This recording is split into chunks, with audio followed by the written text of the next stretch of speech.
hardest you ever heard.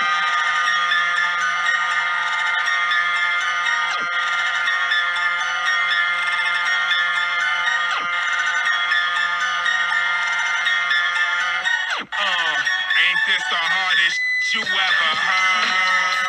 Bass make my face hurt. Shake break my framework when the bass jerk like quick earth. Oh my God. Just like that. Yo, what's going on, everybody? Happy Wednesday to everybody. It is now 8 p.m., 8:01 to be exact, Eastern Standard Time. And I'm your boy, Big Blue Ant. Let's get into it. First of all, let me welcome you guys into another, hopefully exciting episode of Xtream Blue. So let's get into it a little bit. So we found out today, which we kind of knew already. Actually, hold on one second. Got my new glasses for old people so I can see the keyboard. So you guys will probably see me doing this. The only reason I'm taking them off is because you get the reflection of the light. Anyway, back to the Giants. So the issue is we already knew. So I knew right off the bat, as soon as Saquon was on the sideline and then they were letting him up and walking around, that it wasn't as bad as they thought it was. Because I truly believe if it was a high ankle sprain, he wouldn't have been up. That's just facts. He would not have been up walking around, hanging with the guys. They would have probably had him in the back, getting an MRI right away, x-rays, all that right away. They waited till after the game. And so we got what I thought he initially had, which was a regular ankle sprain. Also, there are, rumors out there that this could be a 3-week thing. I have seen reports more credible than the 3 weeks. But again, it could possibly be 3 weeks, but more credible than the 3 weeks, saying that Brian Dable and the Giants are saying week to week. Now, with him just having the injury a few days ago, I kind of knew the Giants were going to hold him out against the 49ers tomorrow night. With that being said, the next man up. It's the whole next man up scenario, guys. It always is, it always will, and it's always going to be. So, Matt Breida, Eric Gray, and Gary Brightwell are going to have to step up. And I wouldn't mind seeing a three-headed monster. Also, it's been known in the past.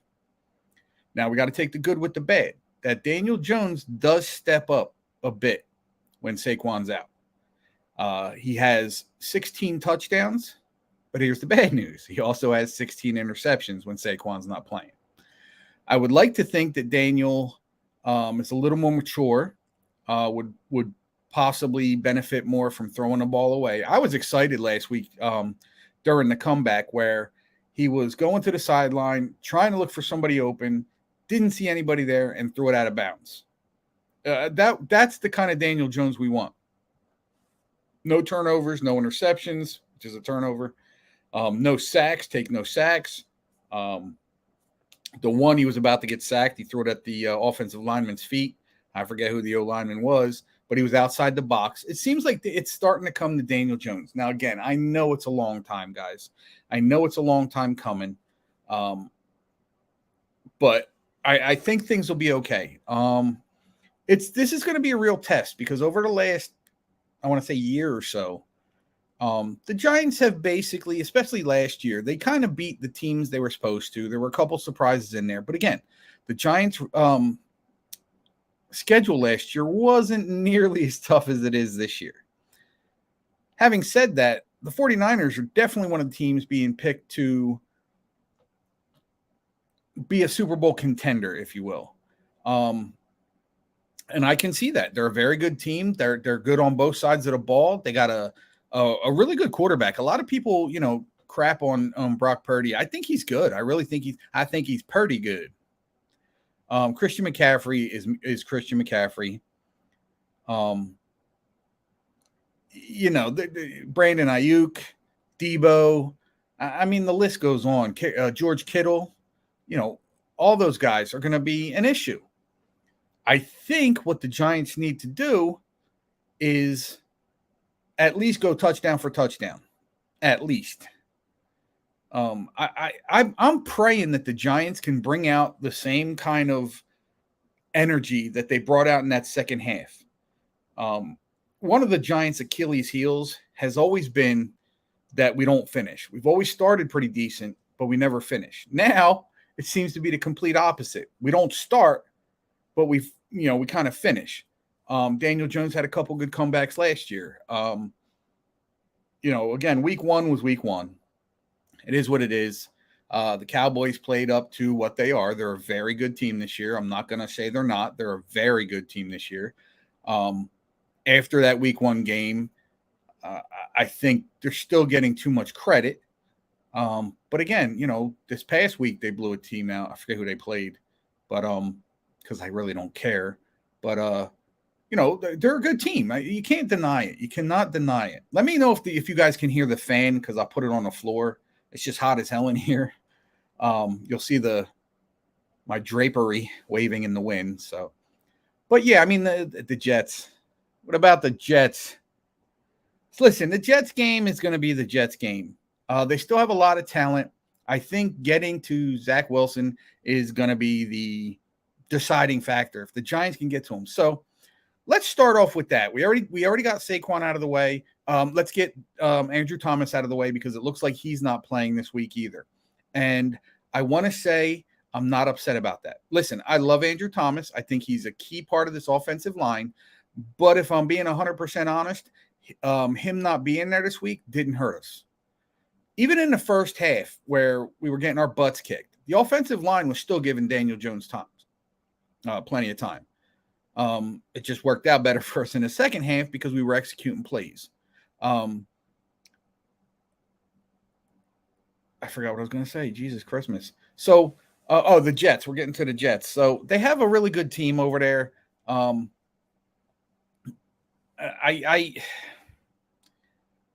I'm going to bounce all over the place here today, guys, because I just got so much on this team and so much that needs to be said. So let's start off with Azeez Ojulari. Now, everybody that knows me, everybody that's seen me on here, knows that I was huge on Azeez Ojulari. When he got drafted, you can ask anybody that's been in this group, and you guys can back me up in the comments. I called for the Giants to take him, and I was super excited when they got him in the second round. The problem is the poor guy can't stay on the field, and it doesn't do anything for us. Being the Giants doesn't do anything for us at all. I truly believe he won't be re-signed after this year. I don't believe he has another year on his contract, but I don't believe. And if I'm being totally honest, I would give that money to Isaiah Simmons. Simmons has been great since he's been with the Giants, especially this past week. I mean, I know he wanted it a little more. It's his old team, so on and so forth. But I really like Isaiah Simmons. I wanted the Giants to draft him a couple years back, but he's here. That's all that matters. And I think he fits in Wink's system very, very well. That's what I was going to try and get into. So let's get off of Isaiah Simmons for a second and go right to the elephant in the room, who's been in the media talking about Giants fans and how tough they are on the players. So first of all, Mr. Thibodeau, you're correct. That's who we are. We want to win. Fortunately for you, you got to see the good side of Giants fans for the most part, especially with the year we had last year. Now, I don't know if Wink's system is preventing him from rushing the passer as much as he wants to. However, seeing what I've seen, and I give credit to Drew from Two Giants Goofballs. Check them out, by the way, for calling out what it is. If you watch Kayvon Thibodeau, yes, he gets pressure. Yes, he does. And he does cause some havoc in there. I will not deny that of the kid. But I think the reason he's not getting the sacks is because he's being pushed around. The guy lacks the bull rush. He absolutely lacks the bull rush. Is his speed there? Yes. But how good is his speed if he can't get around the guy? And again, by the time he gets to a spot where he can actually try and go for the quarterback, the ball's out of his hands, or he's so far, upfield that or downfield that it doesn't matter at that point. So with Tibbs, I love him. I think the guy has such potential. I just think he needs to let stuff come to him and stop trying to push so hard. I think everything will be fine with him. I think the Giants will find a pass rush. Again, it's not a matter of me thinking they'll find one. It's a matter of we need them to find one. We have no sacks through the first 2 weeks, I believe. But the defense is stepping up in other ways. Fortunately for us, or hopefully for us, this team has definitely turned it around. So what I'm going to do, guys, is I'm going to put the link out. You're more than welcome to click on it. It'll ask you a few questions. It'll get you in. You put your name in. It'll ask you to, give access to your camera. We can do face-to-face. If you don't want to, there's a little icon there. You click on it. It'll just show whatever it is. You can put a picture up, whatever. So I'm going to put the link out right now. What the heck is that? That's not what I must have messed something up. All right, give me 1 second here. Copy, set, paste. There we go. There's the link, guys. So the link is out. Come on in. Let's chop it up. Let's talk some New York Giants football. Let's talk about the good, the bad, and the ugly, because that's what I'm about. I love talking about Giants football. I love talking about the good, the bad, and the ugly. Let me put my seat down a little bit. There we go. Mike, I see you in the backstage. We will get you in first. For those of you that don't know, it's your first time here on the show. Mike is an Eagles fan. I have no problem. Mike's a good dude. Our only difference is I can't stand the Eagles as he can't stand the Giants. Jaden, I see you in the backstage. So I will get Mike on. Mike is a proud Eagles fan, and you know what? Rightfully so. He should be. Very proud of his team. He's a little bit of a believer. He does believe that the Eagles are going back to the Super Bowl, and as a fan of a team, who shouldn't? However, I'm a realist. I'm an absolute realist. Do I see the Eagles to have the potential to make it back to the Super Bowl? Yes. Yes, they haven't changed too much with their team. In fact, they may have gotten a little better. I was watching Pat McAfee today, and he was talking to Jason Kelsey. And I have to say, as much as I hate the Eagles, it more has to do with their jerk fans. And they're not all like that. I have a bunch of fans. I live in the Philadelphia area. So again, Mike's a good dude. My neighbors are good people, and I hang my Giants flag outside, and I get the crap. It's all fun. It's all love. But I'm not going to sit here and say the Giants are going to make the Super Bowl. I don't think they're prepared yet. Could I be wrong? Absolutely. The 07. I didn't think we were getting past the Dallas game, let alone make it to the Super Bowl and win. So if we would have just beat Dallas and that was it, I would have been happy with that. But the fact that we got to the Super Bowl and won against, Tom Brady's undefeated team, and you can call it luck, and a lot of people call it luck.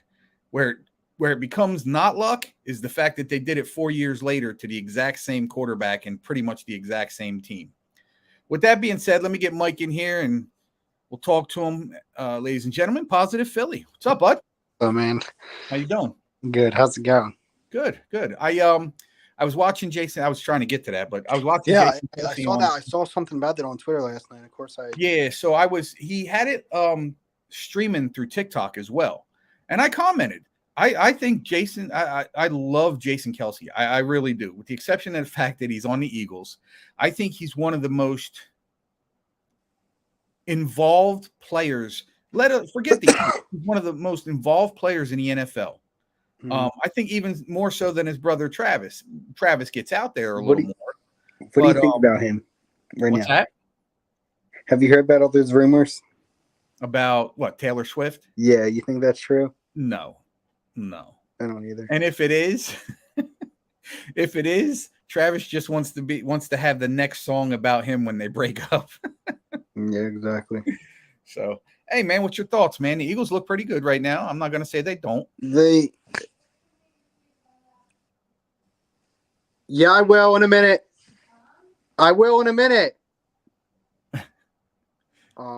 Yeah, I mean, we could look better than we are. I know, the past few games. Obviously, the past few games we've won, but they haven't been playing. I feel like they could be playing a lot better than they are.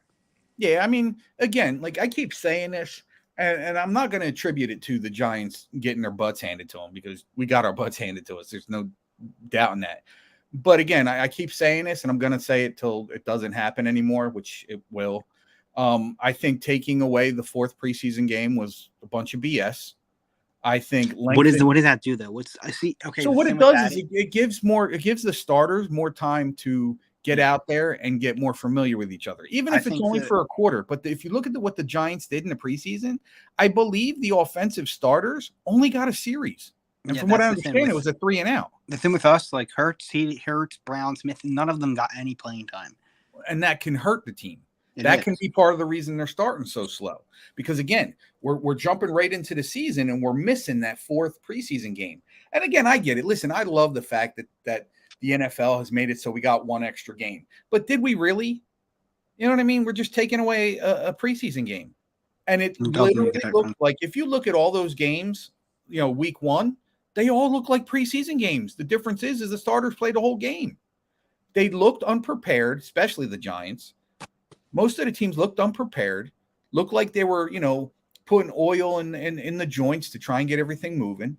And I just think it's, I just think it's a waste of an extra game during the regular season to take that away from these players when they need the practice so that they can come in week one and not be the greatest, but they'll definitely be a lot better than they started. What do you think of that?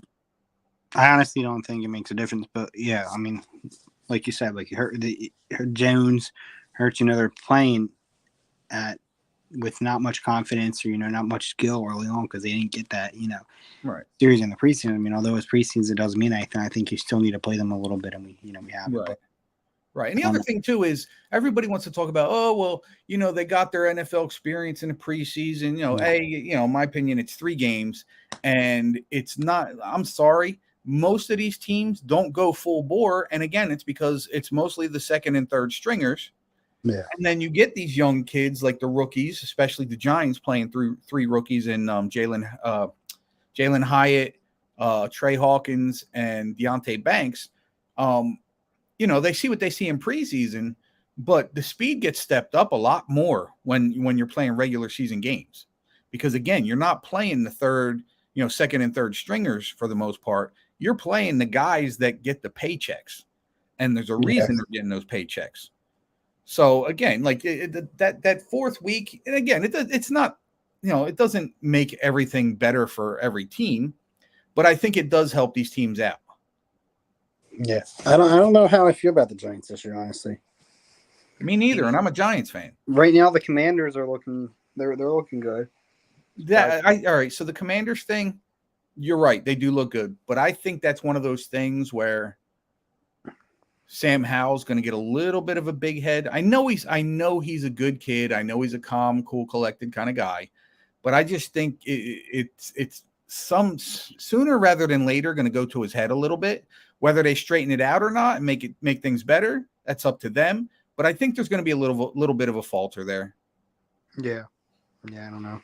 You guys are either going to get third or fourth, and if you get third, I think you'll make the playoffs.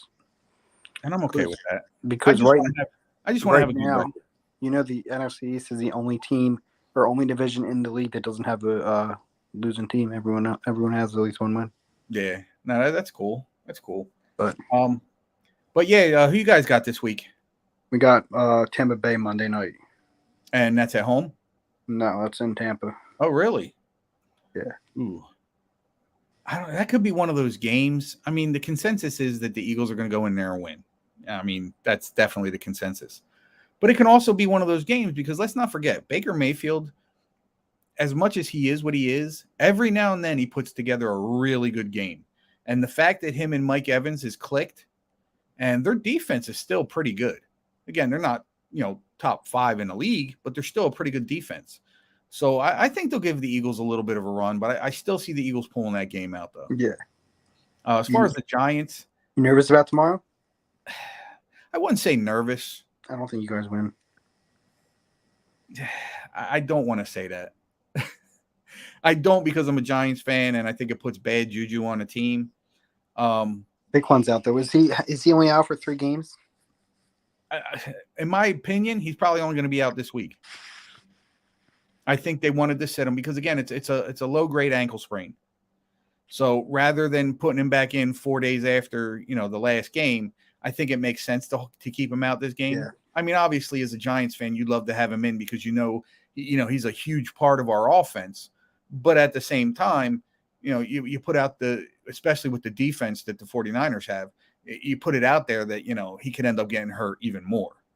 So why do that? Andrew Thomas is also out this week, but again, I said I don't think, again, depending on how much of a rush the 49ers defense puts on us, I do think that even without Thomas this past week, that the Giants offensive line looked a little better. Daniel Jones did get some time. So I think that's a big difference. Gotcha. Is this your first year back in a while? I was back a couple weeks ago. Last week, I was planning on going on last week, and then I sound like a jerk of a father, but I forgot my son's graduation. So they had their graduation at the Philadelphia Union Field. Oh shit, for real? Yeah, it was pretty cool. That's a nice field. I'm actually considering going and watching a game. But yeah, I've wanted to go. I follow them somewhat. I mean, I have. I'm not. Yeah, they definitely have a nice stadium over there, and it's right on the water. It's really nice. But yeah, they had the graduation there. It's pretty cool. It was pretty cool. So, all right, Mike, I'm going to get a couple Giants fans in here and see if we get a couple other fans in here, man. I appreciate you coming on, having this talk, and I'll talk to you soon. All right, bud? Peace out. Go Birds. All right, later, bud. I will let Mike get it in because as much as, we're Giants fans in here, we want to talk about Giants. I'm cool with other fans coming in. It creates a camaraderie, a little bit of, tough talk back and forth, a little bit of trash talk, and it's a great thing. So let me get Jaden in here. Jaden, what's up, buddy? Trade Aziz Ojulari. Yeah, I'm with you on that. Dara, I see you in the back, bud. But yeah, I mean, it sucks to say, and for everybody that doesn't know, I said it on Sneaky G-Man's show last night. I got rid of my Aziz Ojulari shirt, my jersey. I'm done with him. I'm washing my hands of him. Do I think he's still young enough to become a good player? Yeah, but he's got to stay on the field. The guy just cannot stay on the field, and we don't need that. I mean, if you think about it, that's why we traded Kadarius Toney. Yeah, even though he was an off-field problem as well. At least Aziz isn't Yeah, he just can't stay healthy, man. He's always getting hurt. It's somebody put out a post showing his calves and was it Joe Shane's calves? I think Joe Shane had bigger calves. It's not good for your freaking linebacker / defensive end. It's just really not good, especially when these guys got to push off those legs. But yeah, I mean, Aziz's time here, I think it's done, man. I really do. And I feel so sad because, again, Jaden, I freaking pulled for this kid since day one. Day one, man. So what are your thoughts, bud? What do you think about tomorrow night? What do you think about Barkley being out, Thomas being out again? What are your thoughts? I'm happy that we're sitting Barkley, of course, and Thomas. It's better to just get them fully healthy, of course, rather than risk anything on a short week, especially a short week. And then as far as the Niners go, going into the game, I haven't looked like what Vegas has, but I'm pretty sure it's like 10 points for the Niners and whatever. Yeah, I think they're favored by 10. But I think the biggest thing to help us even keep the game close, and again, this is my opinion, is something we're missing right now. It's a pass rush. If we can get to Brock Purdy a couple times during this game, I think we'll have a really good shot at possibly winning this game. If we don't get to him, they're going to burn us up, man. They got too much talent on that team. George Kittle. The one thing that will help us is that Ayuk is out. Oh, he is? I did not know that. So it's going to be just Debo, and then I have no clue what else they have besides Kittle, and obviously there's so many other guys, but still Ayuk is out, so that will help us a little bit. I don't, as far as how much, we'll have to find out. So that goes into what I was just saying. Like, if the Giants can get that pass rush going, I really do think we stand a good chance of winning this game. If we show up like we did against the Cowboys, you know what the outcome's going to be. I feel like even though I think our offensive line, I don't know, I see Daniel Jones running around the whole game again. Yeah, I'm kind of thinking along that line too. And I hate thinking about it that way, but it is what it is. And then because even like with Breida running, Breida doesn't have to run against Fred Warner. Obviously the front seven, but even if he gets past that, let's say Fred Warner, those safeties back there. That's why I love Gary Brightwell so much. A lot of people are not big on Brightwell. Brightwell is a bruiser. I think you go with the three-headed monster. I think you get, Breida's going to start. You maybe get Gray in there for a couple plays to give Breida a couple breathers. But when you need them short yardage downs, I'm telling you, Gary Brightwell's the guy. You can wear down that defensive line, then Breida and Gray are going to get some yardage, and that can definitely help us. And it'll also take a little pressure off of DJ as well. Yeah, absolutely. But we definitely do need these backs helping out with blocking for DJ in the pass, in the passing game. Robert brought up in the comments John Michael Schmitz. Schmitz has been playing outstanding, with the exception of week 1, and I get it. He's a rookie too. And again, with the way the Cowboys came out and like thrashed us on defense, their defense. This week coming back in, I think Schmitz played a hell of a game. He allowed no sacks, no pressures up the middle, which was outstanding for a guy in his first year.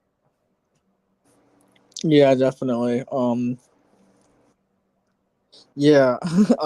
It's just what I hate to talk about the Cowboys, but I just hate how Micah Parsons keeps reminding us that we should have drafted him over Tony. He's not wrong, but you know what? I'm one of those people that cannot sit here and dwell on the past like that. Like I can't stand.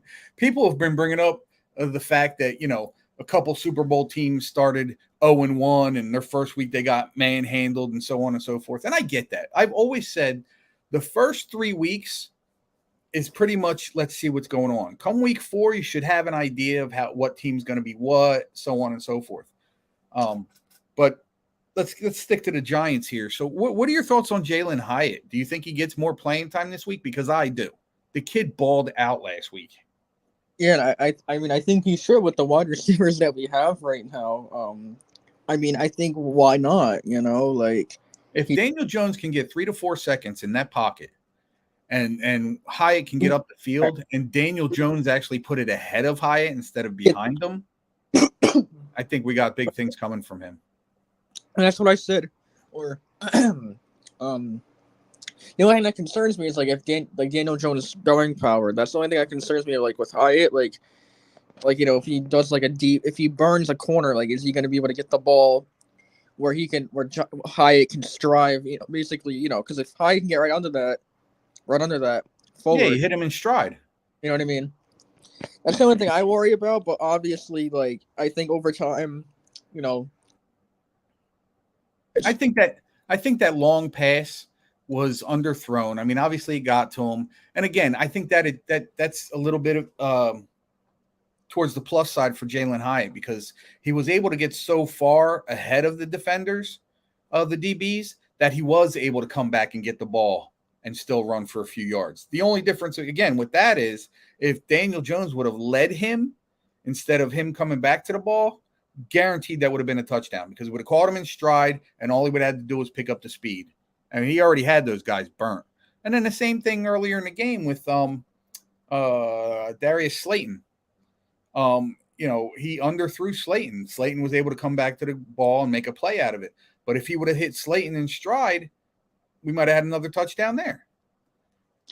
He is Daniel Jones. When he starts the game, he does throw a lot of balls behind guys. I think that's one of the things he's got to start shaking off. In my opinion, he should have shaken it off by now. He's in his 5th year. But he's got to be more precise with his passes. I think a lot of times the receivers bail him out. But again, at the same time, there's been a lot of times Daniel Jones has hit these guys on the hands, hit him in the chest. I think that has to do more of new people bring like Brian Dable bringing in his guys, and it's not like Dave Gettleman bringing in some. You know what I mean? It's just it's bringing in new people, new every. That's why I think part of the reason it might be because of that. Yeah. But that's So my. earlier in the podcast, Danny, I don't know if you're still here, brother. Danny says we need Justin Pugh back, bring him back home.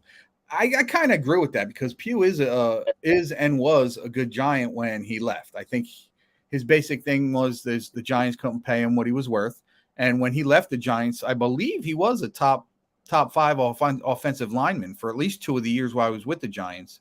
And I guess he just felt like the Giants weren't going to give him what he felt he was worth.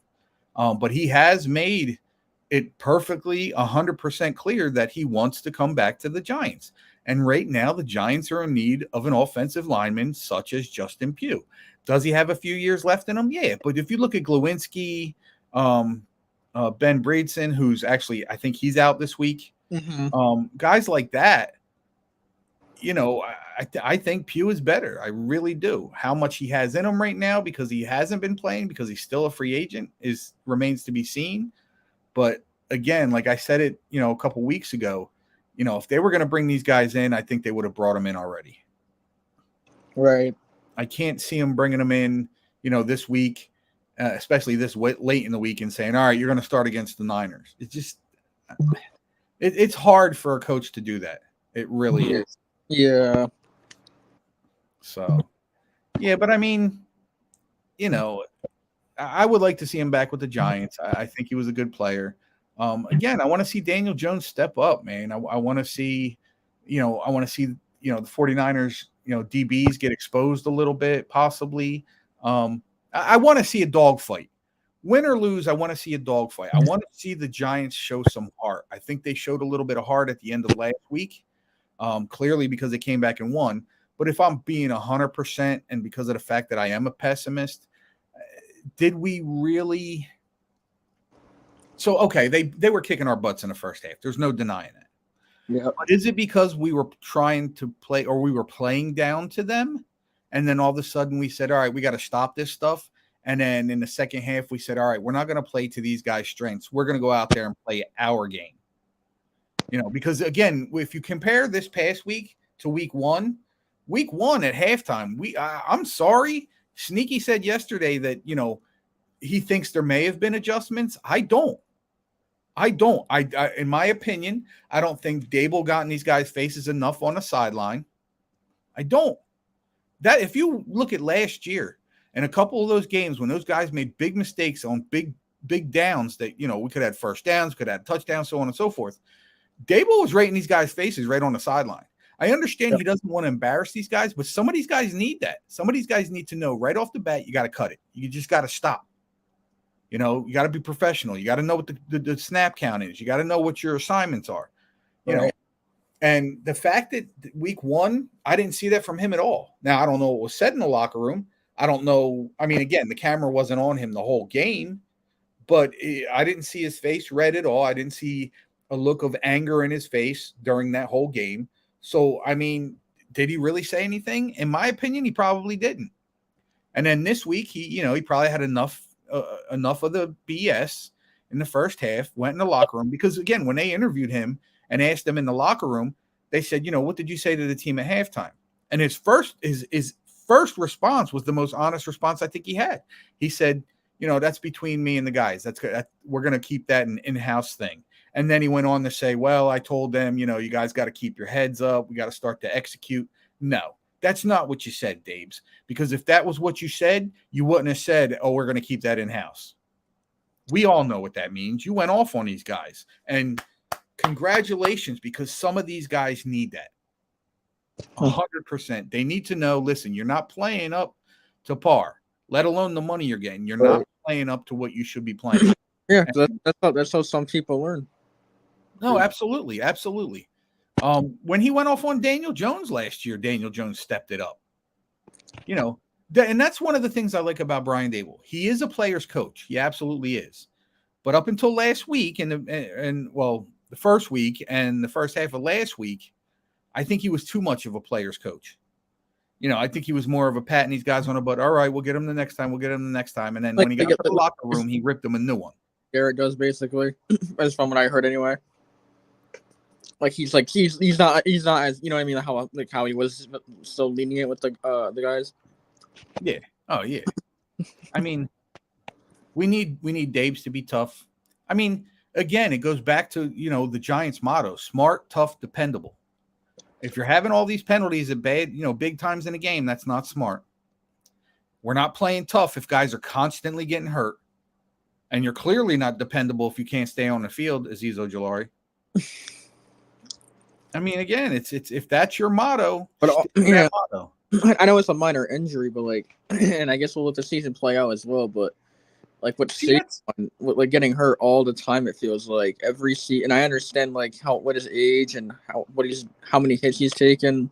But do you think the only injury I would say, and again, okay, when these guys get hit and they have injuries, you really can't. I mean, you can say, "Oh my God, they don't stay on the field," but what led up to that? We don't know what led up to that. Is the defense giving cheap shots? Are they? Because I've seen Daniel Jones on quarterback sneaks get his head bent back into the center of his back. So you got to think too. These defenders, they're taking cheap shots wherever they can, and I hope the Giants. And also I do believe the turf that we play on or the other teams play on. I mean, I know that goes into a factor because I used to play on turf and I regret doing that. I mean, if you look at the ankle sprain, if you look at that play, in my opinion, a lot of people might say different. When they bent Barkley back where he sprained his ankle, I think there was a little too much aggressiveness in there. I really do. Even after he was down, it seemed like guys were still falling on him. Guys were still rolling up on him. I just, and again, right. People go. Micah Parsons said it the best. You take out Saquon, then you make the Giants play your game. That's where the Giants have to learn to step up. Listen, we're not going to have Saquon. Let's step it up. Let's get this done. And, again, Daniel Jones steps up and some of the other guys don't. I like Darren Waller there because I think he's one of the leaders. And I think even with Saquon out, I think he'll be one of the guys in the other guys' face in the huddle. Right. At least that's what I'm hoping for. Well, yeah, with Micah Parsons, do you agree when he defended Daniel Jones, saying during that 40-0 blowout, he should have been out of the game? You think? Absolutely, because I agree with everything he said on that. You're already getting blown out 40-0, halfway through the fourth quarter. Even at that point in the fourth quarter, why are we throwing Daniel Jones out there so he can make a play where he's trying to force the ball or he's trying to run the ball and then he ends up broken leg?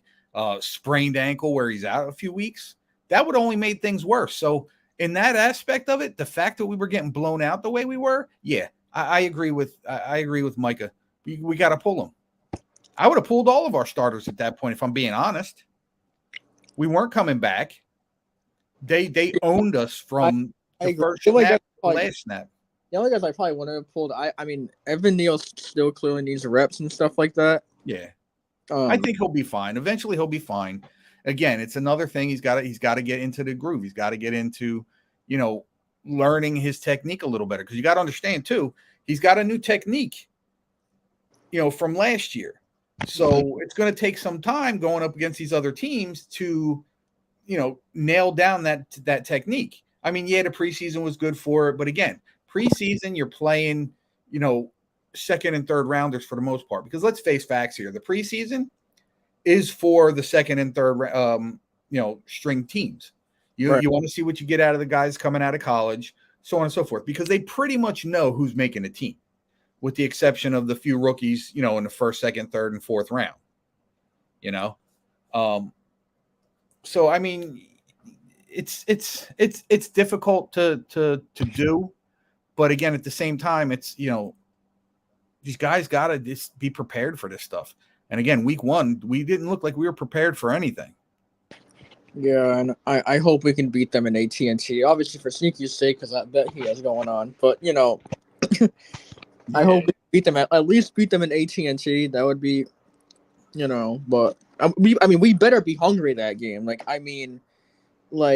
We better be hungry every game. No, well, right, but I mean, especially against the team that blew us out 40-0. I mean, Right, absolutely. I listen. I'm praying we go into Texas Stadium and beat the hell out of them guys. Just it's handed right back to them. But we'll see what happens. Let's just go week to week, and hopefully we can give the 49ers a game and pull this one out. I mean, that's what I'm hoping for. Right, yeah. I don't know. I do want to sidetrack from the Giants because I know that's tomorrow's thing too. You see the Pat McAfee and with him in WWE with The Rock.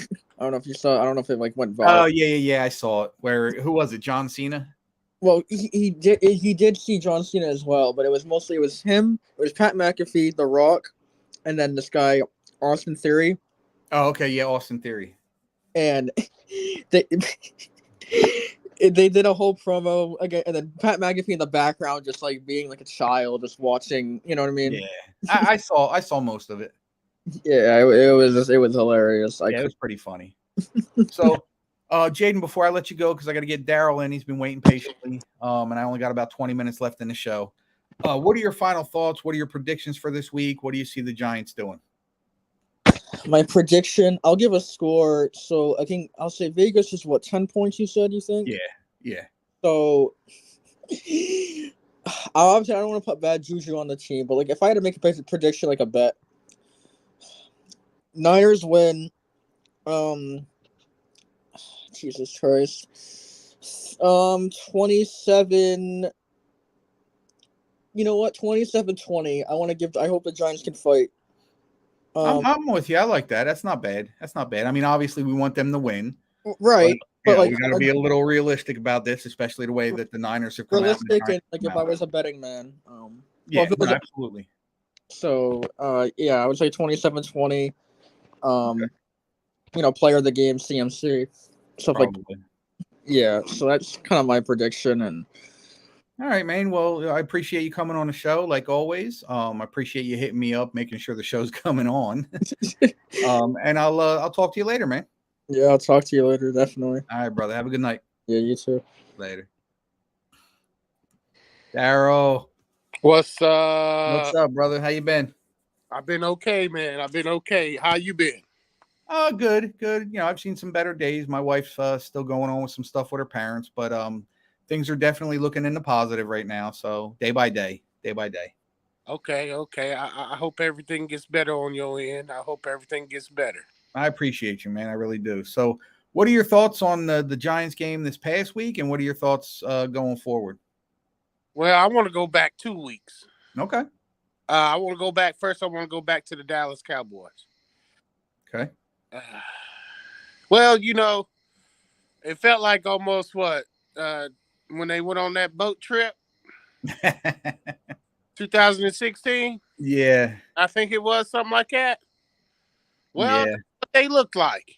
Yeah. And I actually find out. If I'm being honest, I actually think that the Giants looked worse than that, because if you think about it, Eli Manning had an outstanding game during that game against the Packers. It's the receivers that they couldn't hold on to the ball.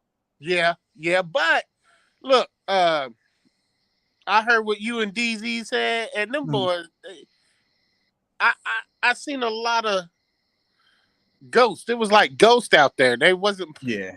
It was like one-sided almost. Exactly.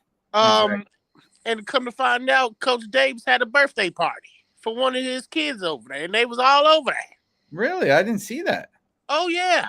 Oh wow. Okay, but yeah, they should listen. Daniel Jones and them starters shouldn't even been out there in the start of the third quarter. Right. That game was over when it hit half. That game was over the first quarter. Pretty much. I mean, but after seeing this past week, you kind of look back on that game and go, what could have happened? What could have been had we have woken up at halftime of that game? I mean, again, granted, we were down a lot, but we could have at least made some kind of game. Listen, I want to say at the beginning of the fourth quarter, I'm looking at my TV screaming at it going, somebody get into a fight. Somebody show some kind of heart, some kind of fight. Get penalized. I don't care. Show something. And they did nothing. Nothing. Big old goose egg. So I'm thinking brings us to the Arizona game, Anthony. I want to talk about. I really want to talk about the elephant in the room nobody's talking about right now. Which is Mike Kafka. Come on, hey, listen to me. Listen, Anthony. I can get it. We can get into it. You really want to know why the Giants came back and won that game? Do you really want to know why? I think I know what you're going to say, but go ahead. Well, if you know it, then you know it's true. But is Brian it? Dable took over the calling duties of that game. Okay, so here's my theory on that. Knowing what offensive coordinators do and what the coach does. Do I think Dabes had a bigger hand in the second half? 100%. But I do not believe that Dabes told Kafka, you know what, I got this. What I think happened was in the first half, Kafka was calling his plays and the Giants weren't, executing. So, but even with those plays, I think he was still bouncing them off of Dabes. Dabes is offensive-minded coach. We know that. So I still think Kafka was bouncing them off of Dabes, and Dabes was like, if that's what you think. And then after halftime, I think Dabes had more of a bigger hand in it. Dabes probably said, listen, we're going to run this play. I don't think that play is going to work. I do think he had a bigger hand in it, but I don't think he took total control of the play call. Okay, now, it almost, but when you seen that comeback, though. Oh, yeah. I mean, anybody can say that. Didn't the similarities click to you as if you wouldn't taking yourself back to last season? You hit that nail right on the head, because I said this. I don't want to blame it. I love Mike Kafka because I want to give him the credit, but he's not. He's okay. Look, I don't think he's calling the right play at the right time. Well, I think what he's doing is he's trying to call Pat Mahomes type plays for Daniel Jones. Daniel Jones is not Pat Mahomes. They're very, very similar in their athletic ability, but if you look at their flexibility, Mahomes is much more flexible than Daniel Jones. So if Daniel Jones, something happened to him, we're going right to Tyrod Taylor. There's no question.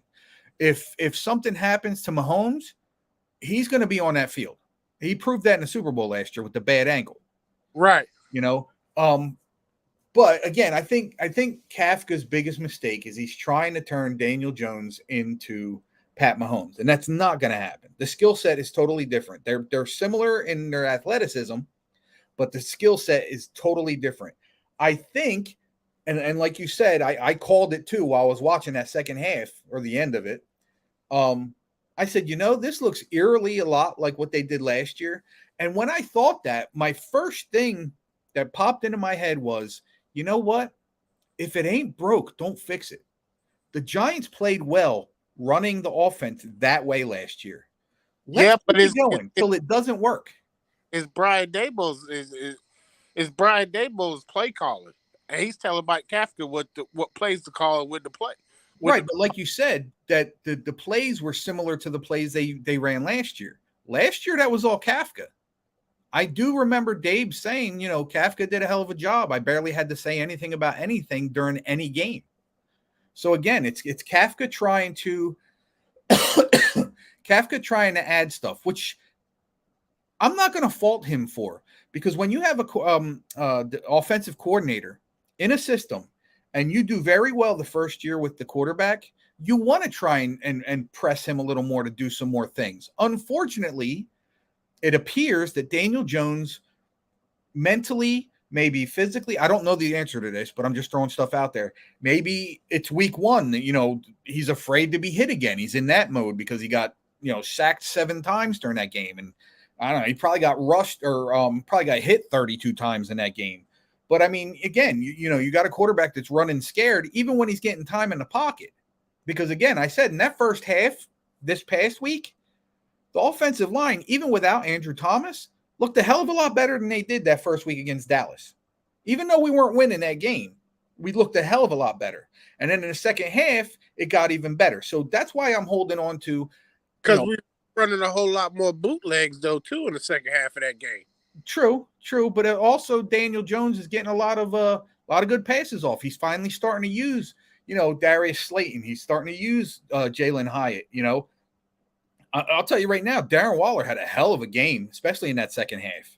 Man, I told you before the beginning of the season, I said that boy was going to open up that offense. Oh yeah. I don't know why they didn't. Well, I wouldn't have put him in there with Dallas either. You know who I think? You know who I think is a real big question this week to I think possibly be the guy that really needs to step up for us this week. It could be one of two guys. It's either Paris Campbell or Sterling Shepard. I think one of those two guys has to step up big time. I'm not saying make big plays. I'm saying make the right plays at the right time, throw the right blocks at the right time, grab a ball and just, don't try to fight for the extra yardage unless it's there for you. Get the first down, we need those kind of guys to step up. And again, with guys like Andrew Thomas being out this week, Saquon Barkley being out this week, this is a perfect example of next man up. You guys got to do your job. And, against good teams, our line doesn't hold up at all. No. Well, they haven't proven it yet. We don't know how good. They haven't proven it because every time we go up against a good team, Daniel Jones is running for his life. Well, and everybody says, here goes Daniel Jones again. It's never Daniel Jones' fault. You cannot give a man 1 to 2 seconds to go through all his progressions and expect him to throw the ball. Yeah, and again, you even saw a lot of that this past week, even in the second half when, when he was starting to get a little more comfortable and they were starting to get things rolling towards that comeback. You look at Daniel Jones and he still was staring down, his receivers. Because again, part of that is because of the way he got beat up in the first half and the way he got beat up against Dallas. Like, you don't know, our offensive line needs to step up and be consistent on a quarter to quarter basis. I'm not even going to say week to week, a quarter to quarter basis. The offensive line has to step up and keep some kind of consistency. And I don't mean negative consistency, because when they show the positive consistency, Daniel Jones gets 3, 4, 5 seconds in that pocket. 5 seconds is outstanding. Consistency. What's that? When you get good consistency out of our offensive line, Daniel Jones is throwing for almost 350, 400 yards a game. Exactly. Running for 64 yards a game. Rushing for a touchdown. Exactly. If we had the Philadelphia Eagles offensive line, Philadelphia Eagles, or if we had, I even put Miami's offensive line. I'll even say Dallas's offensive line. Yeah. If we had any of those offensive line, I promise you, we will be undefeated, just like the other seven too. I kind of agree with you. I kind of do. But again, because we don't have that, we got to deal with what we can. And again, I hope the Giants I hope the whole team, let's just forget about the offensive line, forget about Daniel Jones, forget about the coaches, forget about everything. I hope the whole team learned from the first half last week and says, man, in the second half, we really look like we were clicking on all cylinders. Let's keep that same energy. If they do that, like I said, man, we'll have a fighting chance in this game tomorrow. That's a tough one, Ed. That's a tough one, man. I mean, I'm trying to be positive. I mean, again, if I'm a betting man, which I'm not, I'm going to say, yeah, the Niners are going to come out and probably win. Do I think they're going to win by 10? Probably. But it remains to be seen because we don't know what team the Giants is going to put out on that field. And let's face facts here. Saquon Barkley is a big part of that team. Saquon Barkley can determine, how much time Daniel Jones gets, because the defenders know if he's not running the ball, he's still a threat for those short passes, even some of those long passes. We've seen Saquon grab a couple long passes for TDs. Yep. So with him being that much of a threat, and then again having Jalen Hyatt, Darren Waller, Paris Campbell, Isaiah Hodgins stepped up this week too. Even Sterling Shepard had a nice completion. It gives those guys time to do their job and use their speed and use their route running to get open. If we can get that consistency, I'm not asking these guys to have a superstar weekend. I'm asking these guys to come play consistent, hard-nosed, smash your mouth, let's show some fight kind of football. If they do that, the fan base will jump on board, especially the ones that want to sit there and kill Daniel Jones and blame this person and blame that person. Listen, I do get in that mood. Don't get me wrong. And I usually do it per play. If you watch some of my lives while I'm watching a game, But Watch him. Oh no! I watch him. but when I look at it, There you go. but when I look at it overall after the game, when I look at the game the next day after recording it, and actually instead of looking for the plays, looking for the touchdowns, looking for the first downs, I actually get a chance to sit back, look at what the offensive linemen doing each individual, look at what the tight ends are doing individually, look at what the defensive linemen are doing, the DBs, and I sit there and I evaluate. So when the game's going on, I'm so hyped up for this team to just crush everybody that I don't get into that mindset of sitting there and going, well, let's see how he's doing. Let's see how, Evan Neal's a good example. If I thought about it instead of thinking about we got to win this game, I probably would have focused on Evan Neal first. Like, okay, his footwork looks good, but is he getting off the ball as quick as he should? Because clearly he's not getting off the ball as quick as the defender is. And that's not good, especially considering he knows what the snap count is. So I look at stuff like that the next day. And that's how I usually base my opinion on. But again, if you're watching me during a game and you're listening to me, the F-bombs are flying. I'm blaming Daniel Jones. I'm blaming the coach.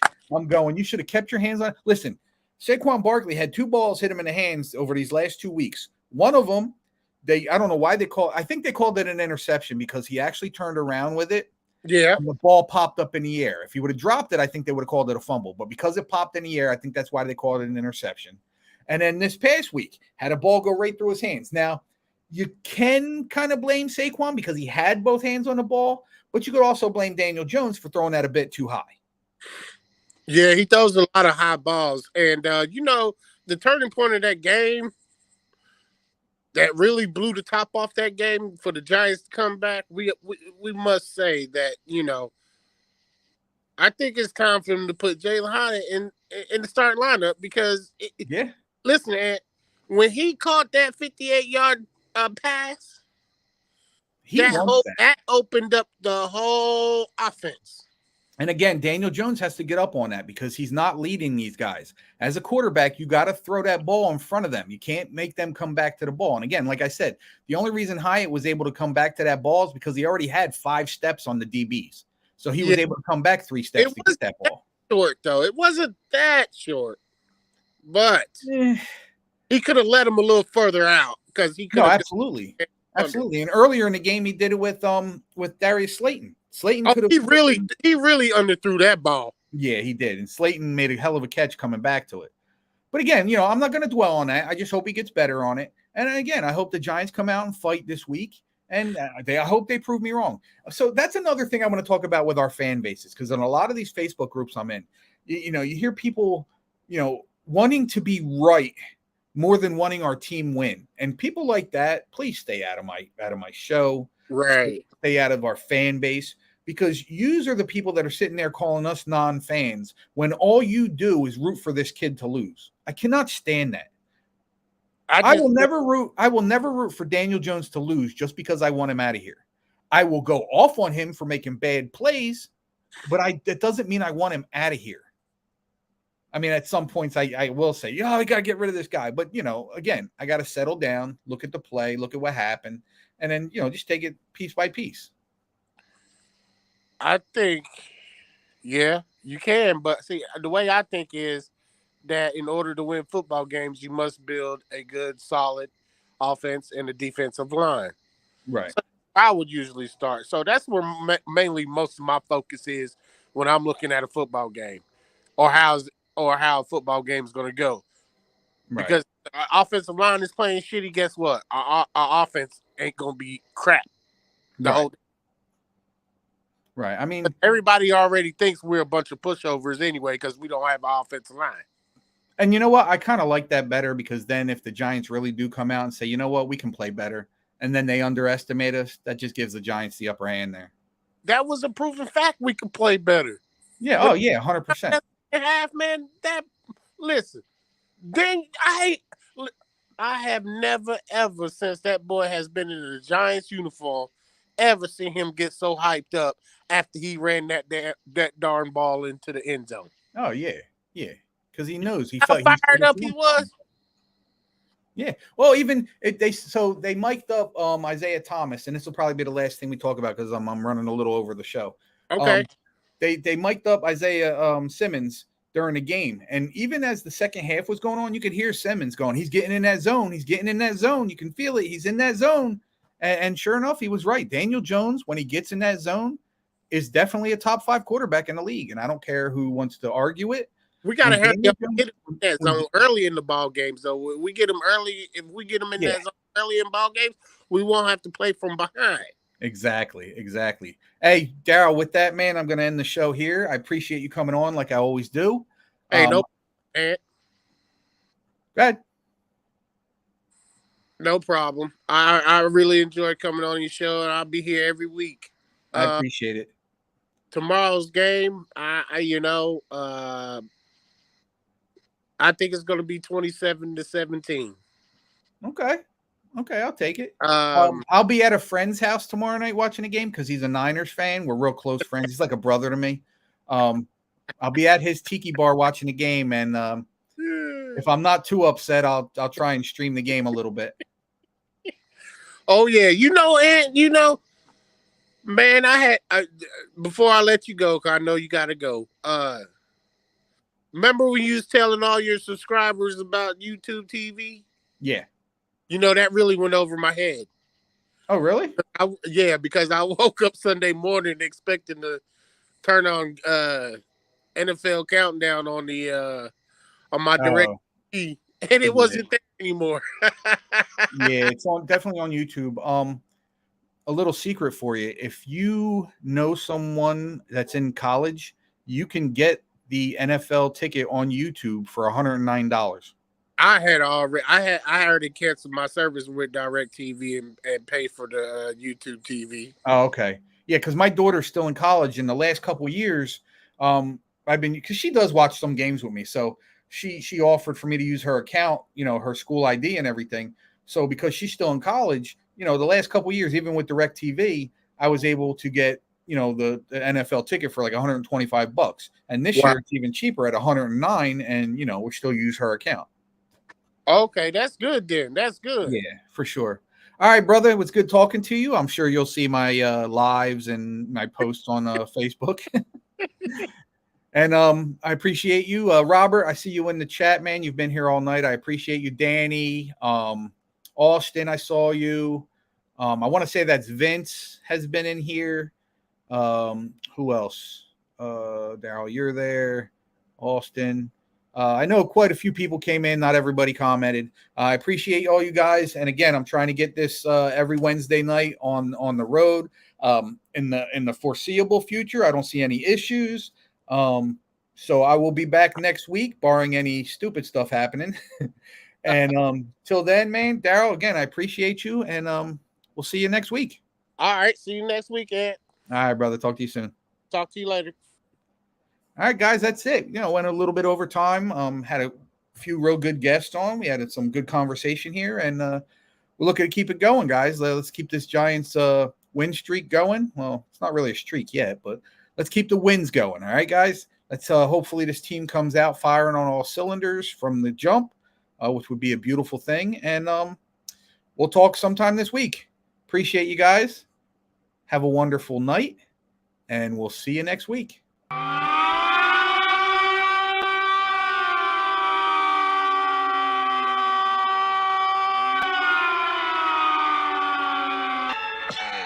Ain't this the hardest you ever heard?